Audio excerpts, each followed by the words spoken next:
Hey guys, कैसे हैं आप लोग। Welcome back. वीडियो स्टार्ट करने से पहले कुछ बातें। ये वीडियो एक रिक्वेस्टेड वीडियो है जो किसी ने कमेंट की थी। अगर इस पे अच्छा रिस्पांस आया तो फ्यूचर में इस पे वीडियो बनेगी, वरना मैं ऐसा ड्रॉप कर दूंगा। तो चलो बिना किसी बकवास के वीडियो स्टार्ट करते हैं। तो स्टोरी के स्टार्ट में हमारी मेन लीड कहती है मैं एक जिंदा शॉट बन गई। आगे हमें एक राज्यसभा दिखाया जाता है जहाँ हमारी एमसी राजा के सामने खड़ी हुई है। फिर हमें बताया जाता है राजा ने जब उससे वो बात की तब शार्लेट को लगा उसे एक हॉनरेबल नाइट बनने का मौका मिलेगा। फिर सीन शिफ्ट होकर हमें बताया जाता है शार्लेट रोनन जिसे जन्म देते हुए उसकी माँ की मौत हो गई। इस वजह से रोनन फैमिली में आज भी उसे एक दाग की तरह माना जाता है। लेकिन शार्लेट स्वॉर्डमैनशिप में बहुत ही ज्यादा टैलेंटेड थी। उसने अपने दम पे बहुत सारे नाइट्स को सप्रेस करके रखा था। अब सीन प्रेजेंट में शिफ्ट होता है जहाँ शार्लेट मन में सोचती है अब मेरी फैमिली जरूर मुझे एक्नॉलेज करेगी, वो मेरे टैलेंट की कदर करेगी। ये सब सोच वो राजा से कहती है योर मैजेस्टी मैं इसे एक्सेप्ट करती हूँ। शार्लेट की ऐसे बातें सुन कोई बहुत ही डरावनी अंदाज में कहता है ठीक है अब तुम हमारे एम्परर के लिए एक मैजिकल स्वॉर्ड बनोगी। फिर हमें बताया जाता है शार्लेट ने इसे खुशी खुशी एक्सेप्ट कर लिया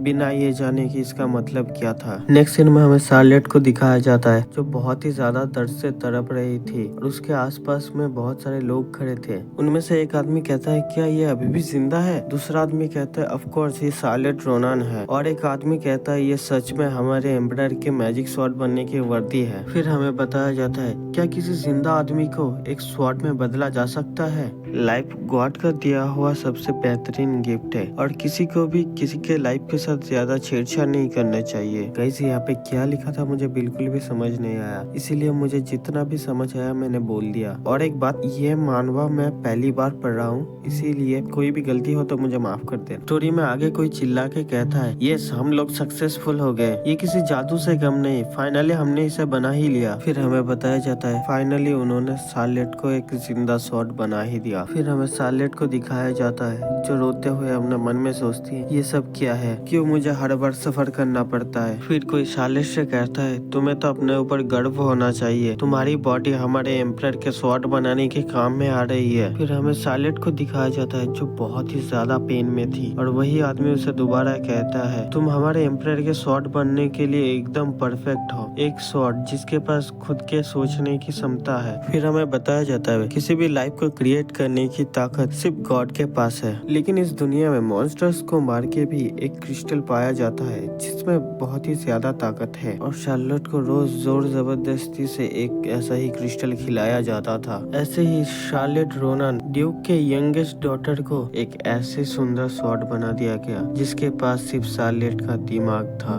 शार्लेट जिसे एक स्वॉर्ड बना दिया गया था वो रोज गॉड से प्रेयर करती थी कि ये बस एक सपना हो, लेकिन उसे जल्दी रियलाइज हो गया ये कोई सपना नहीं है, ये हकीकत है। राजा ने हमारी शार्लेट जो कि अब स्वॉर्ड बन चुकी है उसे धमकी दी अगर तुमने कभी भी मेरे ऑर्डर्स को मानने से इनकार किया तो मैं तुम्हारे फैमिली को जान से मार दूंगा। फिर हमें बताया जाता है राजा ने अपने काले करतूतों को छुपाने के लिए उन सारे मैजिशियन को मार दिया जिन्होंने शार्लेट को मैजिकल स्वॉर्ड में बनाया था। फिर हमें शार्लेट की स्पिरिट को दिखाया जाता है जो रोते हुए मन में सोचती है मैं किसी को भी जान से नहीं मारना चाहती। फिर हमें एम्परर दिखाया जाता है जो हमारी शार्लेट की स्पिरिट से कहती है अगर तुम नहीं चाहते तुम्हारे फैमिली मेंबर्स को कुछ भी हो तो तुम्हें हमेशा मेरी बातों को मानना होगा चाहे जो हो जाए। फिर हमें बताया जाता है राजा के मरने के बाद उसके नए जेनरेशन और उसके आगे के जेनरेशन भी शार्लेट को यूज करते रहे। फिर सीन शिफ्ट होकर हमें शार्लेट की स्पिरिट को दिखाया जाता है जो गॉड से प्रेयर करते हुए हे ऑलमाइटी गॉड मुझे रिवेंज चाहिए, मेरी ये जिंदगी बहुत ही ज्यादा पेनफुल है, अगर आप सच में एग्जिस्ट करती हैं तो मुझे दूसरा लाइफ दीजिए, मुझे एक और चांस दीजिए ताकि मैं उन लोगों को सजा दे सकूं जिन्होंने आपके पावर को करप्ट किया है। फिर शार्लेट चिल्लाते हुए कहती है मैं कोई स्वॉर्ड नहीं मैं एक इंसान हूँ। फिर हमें शार्लेट की आवाज सुनाई जाती है मैं वापस जाना चाहती हूँ और हमें बताया जाता है गॉड ने शार्लेट की विश को पूरा कर दिया। फिर सीन शिफ्ट होकर हमें एक रूम का सीन दिखाया जाता है जहाँ बिस्तर पे हाँपते हुए हमारी शार्लेट अपनी आंखें खोलती है। शार्लेट की आंखों में आंसू थे और वो मन में सोचती है क्या मैं सांस ले रही हूँ, क्या मैंने अपने बॉडी को खो नहीं दिया था।